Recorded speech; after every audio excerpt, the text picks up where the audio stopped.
રામાપિથેકસ અને ડ્રાયોપિથેકસ જે છે આ પ્રાઇમેટ્સ એ ટાઈમ અસ્તિત્વ ધરાવતા હતા. આ જે રામાપિથેકસ અને ડ્રાયોપિથેકસ કે જે 15 મિલિયન વર્ષ પહેલા પૃથ્વી પર અસ્તિત્વ ધરાવતા હતા એ પ્રાણીઓ સામાન્ય રીતે કેવા હતા?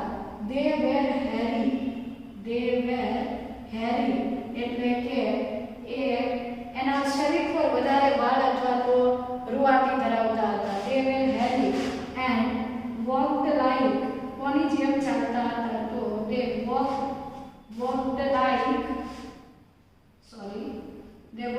like gorillas and chimpanzees. તો જે હોમો સેપિયન્સ ની પહેલાના જે ઓર્ગેનિઝમ્સ હતા જે 15 મિલિયન યર્સ અગો રામાપિથેકસ અને ડ્રાયોપિથેકસ જે હતા એ કેવા હતા કે એના બોડી પર વધારે હેર હતા અને એ ગોરિલા અને ચિમ્પાન્ઝીની જેમ ચાલતા હતા એટલે કે ઇરેક્ટ પોસ્ચર હતું, અપરાઇટ વોકિંગ હતું. અને એની અંદર પર્ટિક્યુલારિટી છે કે રામાપિથેકસ જે છે રામાપિથેકસ had more man-like characters, whereas the Dryopithecus જે હતા એની અંદર they possessed more ape-like characters. એટલે કે આ બે જે પ્રાઇમેટ્સ હતા કે જે પૈકીના રામાપિથેકસ એવા છે કે જે રામાપિથેકસના અશ્મિ પરથી એવું ખબર પડી કે એની અંદર મનુષ્ય જેવા લક્ષણો વધારે હતા અને ડ્રાયોપિથેકસ જે છે એ સામાન્ય રીતે એપ જેવા એટલે કે ગોરિલા અને ચિમ્પાન્ઝી સાથે વધારે સામ્યતા ધરાવતા હતા. ત્યાર પછી ધીરે ધીરે આપણે બાકીના ફોસિલ્સ પણ સ્ટડી કર્યા તો ખબર પડી કે few fossils of man-like bones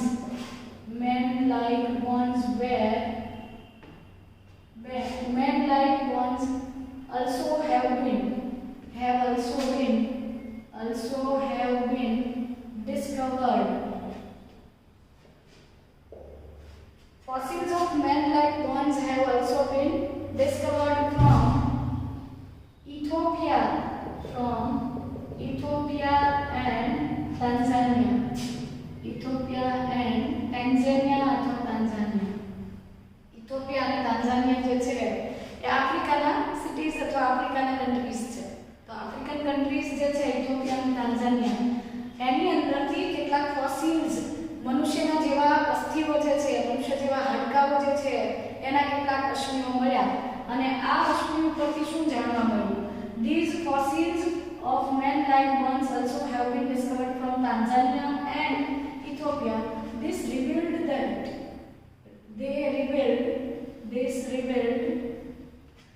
homonid features. Homonid features मतलब मनुष्य जेवा लक्षण. This revealed homonid features leading to the belief that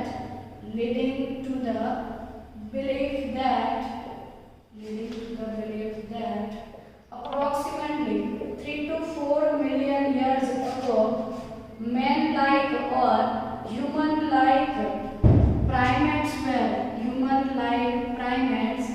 walked in Eastern Africa.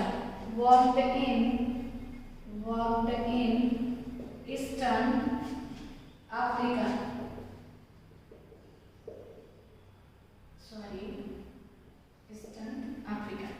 એટલે કે મનુષ્ય જેવા અસ્થિઓ જે છે એના કેટલાક પુરાવા અથવા ફોસિલ્સ જે છે એ તાન્ઝાનિયા અને ઇથોપિયામાંથી મળ્યા અને એને જ્યારે આપણે સ્ટડી કર્યા ત્યારે ખબર પડી કે એના ઉપરથી એવું જાણી શકાય કે અપ્રોક્સિમેટલી અંદાજિત 3 થી 4 મિલિયન યર્સ અગો 3 થી 4 મિલિયન વર્ષ પહેલા મનુષ્ય જેવા જે કેરેક્ટર્સ હતા અથવા હોમોનિડ્સ જે હતા પ્રાઇમેટ્સ જે હતા they walked in Eastern Africa. તો એની અંદર મતલબ કે આ અસ્થિઓના જે કંકાલ જે અથવા ફોસિલ્સ જે મળ્યા છે આ કંકાલના ફોસિલ્સ પરથી એવું ખબર પડી કે હોમોનિડ ફીચર્સ હતા મનુષ્ય જેવા એના લક્ષણો હતા અને એના પરથી એવું ધારવામાં આવ્યું કે તે 3 થી 4 મિલિયન વર્ષ પહેલા ઈસ્ટર્ન આફ્રિકાની અંદર આવા જે પ્રાઇમેટ્સ હતા મનુષ્ય જેવા સસ્તનો જે હતા એ ત્યાં અસ્તિત્વ ધરાવતા હતા.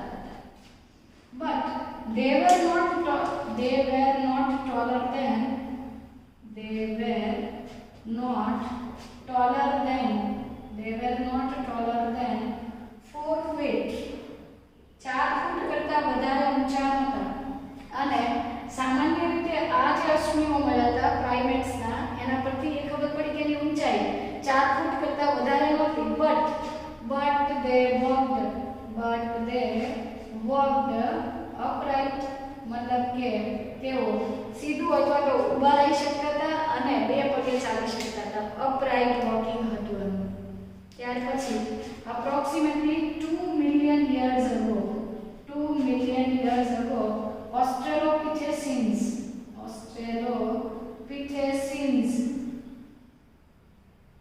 were living in Australian grasslands. Australopithecines જે છે they were living in East African grasslands. આફ્રિકાના grasslands ની અંદર 2 મિલિયન વર્ષ પહેલા ઓસ્ટ્રેલોપિથેસિન્સ નામના જે મનુષ્યના પૂર્વજો છે એ ત્યાં રહેતા હતા, વસવાટ કરતા હતા. અને એના કેટલાક પુરાવા some evidences also suggest that they hunted with stone weapons. Evidences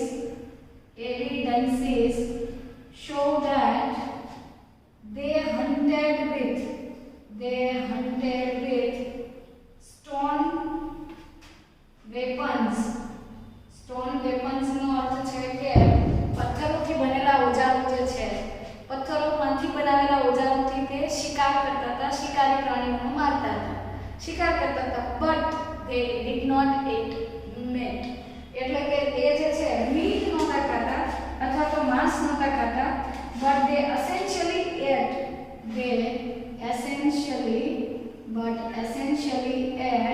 fruits. એના દંત વિન્યાસ અને બાકીનું જે કંકાલ તંત્ર છે એના પરથી આપણે એવું કહી શકીએ છીએ, એવું સમજી શકીએ છીએ કે તેઓ જે છે ફ્રૂટ ખાતા હતા, એટલે કે તેઓ શાકાહારી હતા, હર્બીવોર હતા. અથવા એવું કહી શકાય કે ટોટલી પ્લાન્ટ્સ પર ડિપેન્ડન્ટ હતા. એ શિકાર કરીને પોતાના ખોરાક માટે પશુઓને મારતા નહોતા, સ્વ બચાવ માટે મારતા હતા. ચાલો ત્યાર પછીના અશ્મિઓની વાત કરીએ તો some of the bones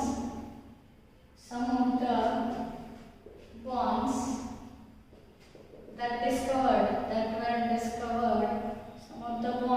discovered were very different. એટલે કેટલાક જે બોન્સ મળ્યા હતા એના પરથી આપણે એવું કહી શકીએ કે તેઓ સીધા અથવા ઊભા ચાલતા હતા. અને ત્યાર પછી આપણે ઓસ્ટ્રેલોપિથેસિન્સ સુધી પહોંચ્યા. પણ કેટલાક બોન્સ જે મળ્યા એ કંઈક અલગ હતા, કંઈક ડિફરન્ટ હતા. So some of the bones discovered were different, and this creature, અને આ જે સજીવો હતા એ કેવા હતા? This creature, they were the first human like creature, મનુષ્ય જેવું ફીચર ધરાવતા હતા. The hominids, એટલે કે આપણા જ કુળના સભ્ય હતા, હોમોનિડી ફેમિલીના સભ્યો હતા કે જે મનુષ્ય જેવા લક્ષણ ધરાવતું જે પ્રથમ સજીવ હતું. It is known as Homo habilis. પ્રથમ મનુષ્ય જેવા જે સજીવો જોવા મળ્યા એ હતા હોમો હેબિલિસ. હોમો હેબિલિસ જે છે they were the first man like hominid, મતલબ કે મનુષ્ય જેવા પ્રથમ સસ્તનો હતા, પ્રથમ પ્રાઇમેટ્સ હતા કે જે મનુષ્ય સાથે ખૂબ સામ્યતા ધરાવતા હતા. they had brain capacity, એમની મસ્તિષ્ક ક્ષમતા કેટલી હતી? brain capacity was 650 to 800 cubic centimeter, એટલે કે 650 થી 800 ઘન સેન્ટીમીટર જેટલી એની મસ્તિષ્ક ક્ષમતા હતી. સામાન્ય રીતે આ હોમો હેબિલિસ જે છે એ મનુષ્ય જેવા મળેલા પ્રથમ અશ્મિઓ હતા. અને they also did not eat meat, એ પણ મીટ અથવા માંસ ખાતા નહોતા. મતલબ કે એના દંત વિન્યાસ અને બાકીની બાબતો પરથી એ પણ જાણી શકાયું કે એમની મસ્તિષ્ક ક્ષમતા જે છે 650 થી 800 ક્યુબિક સેન્ટીમીટર જેટલી હતી. અને એ જે છે આ પ્રાણીઓ જે છે માંસ ખાતા નહોતા. ત્યાર પછી કેટલાક બીજા પુરાવાઓ પણ મળ્યા કે હોમો હેબિલિસને અનુસરીને હોમો ઇરેક્ટસ જે છે એના વિશેની બાબતો જાણી શકાય કે હોમો ઇરેક્ટસ જે છે they were present or they were living before 1.5 million million years ago એટલે કે 1.5 મિલિયન યર્સ પહેલા હોમો ઇરેક્ટસ જે છે અસ્તિત્વ ધરાવતા હતા. અને એવું ક્યારે ખબર પડી? આના જે અશ્મિઓ છે, the fossils were discovered from their fossils were discovered from Java. જાવામાંથી એના ફોસિલ્સ મળ્યા હતા અને એ ક્યારે મળ્યા હતા? in 1891 માં જાવામાંથી આ હોમો ઇરેક્ટસ જે છે એના અશ્મિઓ મળ્યા અને એ અશ્મિઓ જે છે એની ઉંમર અથવા એની એજ નક્કી કરવાથી ખબર પડી કે એ 1.5 મિલિયન વર્ષ જૂના હતા. તો આ જે હોમો ઇરેક્ટસ છે એનું અપ્રાઇટ મતલબ કે તેઓ પણ દ્વિપાદ ચલન ધરાવતા હતા, બે પગે ચાલતા હતા અને સામાન્ય રીતે they were probably eating meat. એટલે કે તેઓ સામાન્ય રીતે માંસ જે છે એ ખાતા હતા. તો આ થઈ ગઈ હોમો ઇરેક્ટસની વાત. અને એમની મસ્તિષ્ક ક્ષમતા જે છે the brain capacity of Homo erectus was approximately 900 cubic centimeter. Homo habilis ની મસ્તિષ્ક ક્ષમતા કેટલી હતી? 650 થી 800.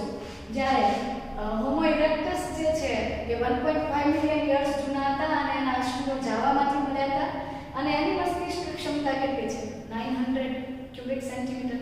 આ ફૂડ ખાતા હતા જ્યારે હોમો ઇરેક્ટસ જે છે એ માંસ ખાનારા પ્રાણીઓ હતા. ત્યાર પછી એને અનુસરીને આવ્યા છે નીએન્ડરથલ મેન. એટલે કે હોમો નીએન્ડરથલ જે છે ત્યાર પછી આધુનિક મનુષ્યનો ઉદ્ભવ થયો ગણાય છે. તો જે નીએન્ડરથલ મેન હતો એની વાત કરીએ. the homo neanderthal they were present or they existed before 1 lakh years to 40,000 years ago. એટલે કે 1 લાખ થી 40,000 વર્ષ પહેલા, years back. આજથી 1 લાખ થી 40,000 વર્ષ જેટલા વર્ષો પહેલા આ નીએન્ડરથલ મેન જે છે એ અસ્તિત્વમાં હતા અને એમની મસ્તિષ્ક ક્ષમતા જે છે their brain capacity was 1400 cubic centimeter. જો હોમો હેબિલિસ જે છે હેબિલિસની મસ્તિષ્ક ક્ષમતા 650 થી 800 ક્યુબિક સેન્ટીમીટર હતી. હોમો ઇરેક્ટસની ક્ષમતા હતી 900. જ્યારે નીએન્ડરથલ જે છે મસ્તિષ્ક ક્ષમતા ઘણી વધારે હતી. એ 1400 ઘન સેમી એટલે કે 1400 ક્યુબિક સેન્ટીમીટર જેટલી એની મસ્તિષ્ક ક્ષમતા જે છે બ્રેન કેપેસિટી અથવા મસ્તિષ્ક ક્ષમતા ધરાવતા હતા. નીએન્ડરથલ મેન જે છે they were also biped મતલબ કે દ્વિપાદ ચલન ધરાવતા હતા. ઇરેક્ટ એટલે કે સીધા ઊભા રહી શકતા હતા અને એની સાથે સાથે they used hides to protect themselves. મતલબ કે they used hides પોતાના શરીરનું, their bodies, they used hides to protect their body and they also buried their dead. મતલબ કે નીએન્ડરથલ મેન જે છે એની મસ્તિષ્ક ક્ષમતા વધારે હતી, 1400 સેન્ટીમીટર જેટલી ક્ષમતા ધરાવતા હતા અને તેઓ જે છે પોતાના શરીરના રક્ષણ માટે હાઇડ્સ અથવા કવચ જે છે ચામડાઓથી બનેલા જે વધારાના રક્ષણાત્મક કવચ છે વાપરતા હતા અને તેઓ પોતાના ડેડ બોડી એટલે કે પોતાની કમ્યુનિટીમાંથી, પોતાના સમાજમાંથી કે સગા સંબંધીમાંથી કોઈ મૃત્યુ પામે તો એના ડેડ બોડીને તેઓ દફનાવતા હતા. ત્યાર પછી હોમો સેપિયન્સ, નીએન્ડરથલ મેન પછી હોમો sapiens. The Homo sapiens first arose in Africa. આફ્રિકાની અંદર સૌથી પહેલા હોમો સેપિયન્સનો ઉદ્ભવ થયો and it arose in Africa and then migrated to different continents. અલગ-અલગ ખંડો જે છે, અલગ-અલગ કોન્ટિનેન્ટ્સ જે છે એમાં માઇગ્રેટ થયા and they developed into distinct races.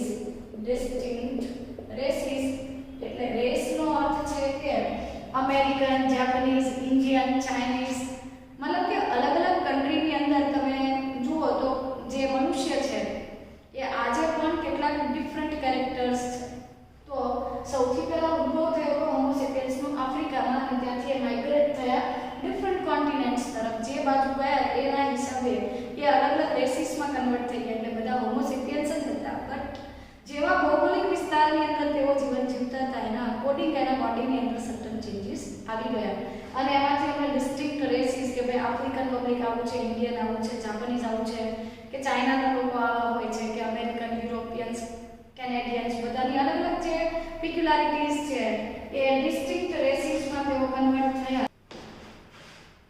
ચાલો ત્યાર પછી first modern હોમો sapiens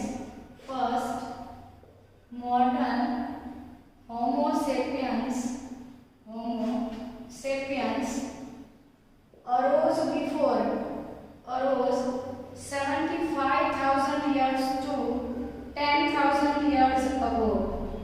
75,000 years to 10,000 years ago.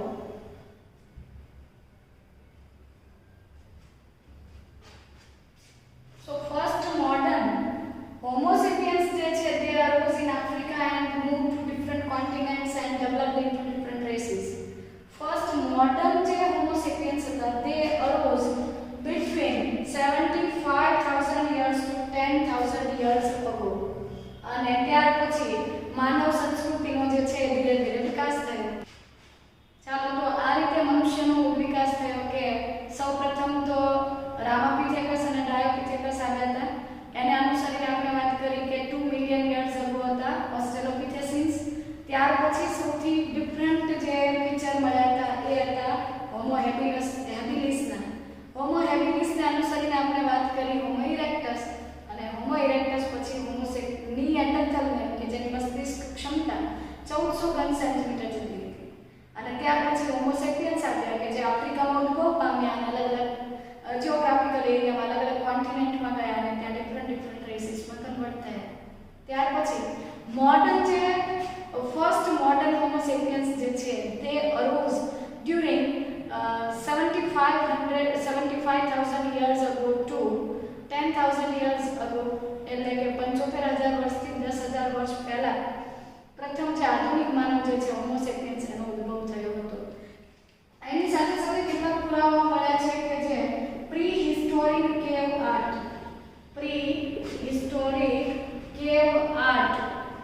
Art નો અર્થ છે કે ગુફા ઉપર ચિત્ર દોરવાની જે પદ્ધતિ હતી.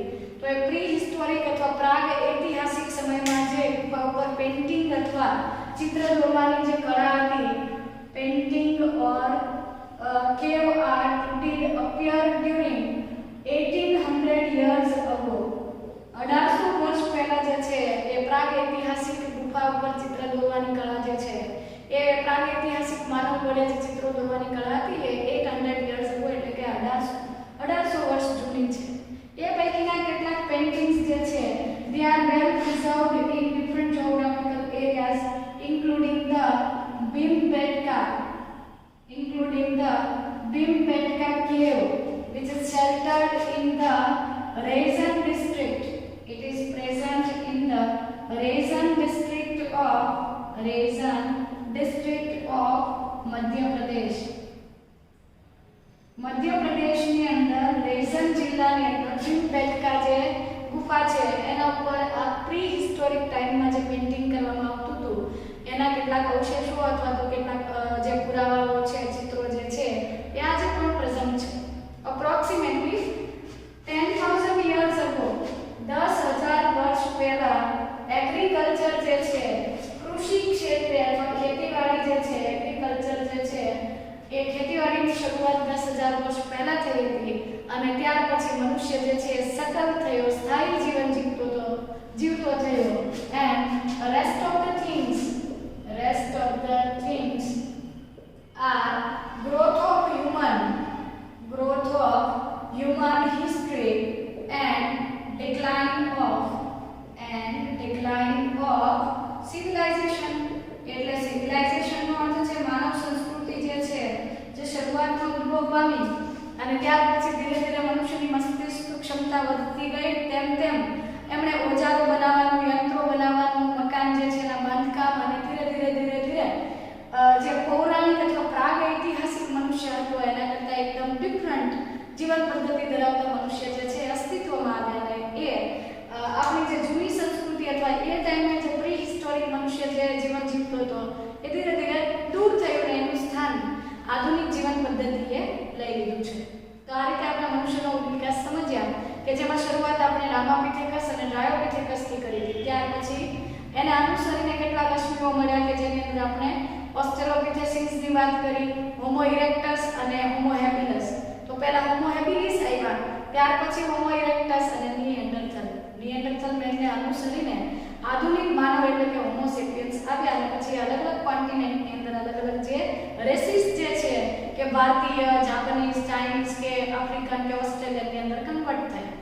અને ત્યાર પછી આપણે એમના વડે દર્શાવવામાં આવતી કેટલીક કળાઓની વાત કરીને જે પૈકી ભીમબેટકા ગુફા જે છે રેઝન જિલ્લાની અંદર મધ્યપ્રદેશની અંદર આજે પણ એના ઉપર આ ચિત્રો આપણે જોવા જઈએ તો આપણને જોવા મળે છે. આનો અર્થ એવો થયો કે પૃથ્વીનું સર્જન કરવામાં નથી આવ્યું, એ ધીરે ધીરે બ્રહ્માંડનો એક હિસ્સો છે છૂટી પડી અને ત્યાર પછી એના ઉપર પૃથ્વી પર જીવન શક્ય બન્યું અને સરળ અથવા તો સરળતા ધરાવતા સજીવોમાંથી ધીરે ધીરે જટિલ સજીવોનો ઉદ્ભવ થયો હશે એવું આપણે સ્વીકારી શકીએ